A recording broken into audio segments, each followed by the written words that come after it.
À l'Institut d'études avancées de Paris, je travaille actuellement sur l'histoire de la présence des colonisés, enfin des hommes noirs, à l'Assemblée nationale depuis la Révolution française. La question qui est posée, c'est de savoir comment on admet ou on permet, dans le cadre des institutions républicaines, la présence de représentants des colonies, des territoires colonisés. Et ce qui m'intéresse plus particulièrement, c'est de travailler sur le décalage entre le moment où cette représentation apparaît pour la première fois pour les hommes noirs de Saint-Domingue, les esclaves émancipés, en 1789, par rapport au moment où les femmes, elles, obtiennent le droit de vote en 1945. Il y a un siècle et demi de différence dans l'histoire de la République et de la façon dont la République accepte et intègre la différence ou les différences, et donne ou non l'accès à la citoyenneté, donne ou non l'accès à la représentation, entre la possibilité d'accueillir donc des corps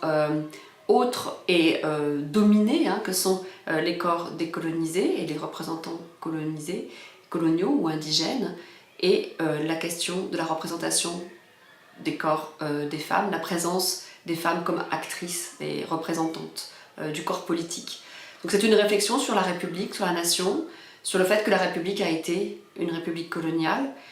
que la Révolution est née dans un moment aussi de colonisation et d'insurrection dans les colonies. Donc il s'agit de regarder en fait cette histoire d'abord simplement des formes de masculinité et de représentation au sein des institutions républicaines métropolitaines françaises jusqu'à vers 1940, puis de la présence, on pourrait dire, intersectionnelle des femmes et des autres, qui sont ceux qui sont représentés en tant qu'ils sont colonisés, décolonisés à l'Assemblée, à partir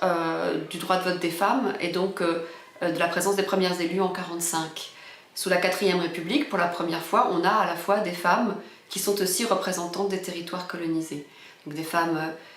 qui viendront aussi d'Algérie, par exemple, mais plus tard, puisque les Algériennes vont être les dernières à obtenir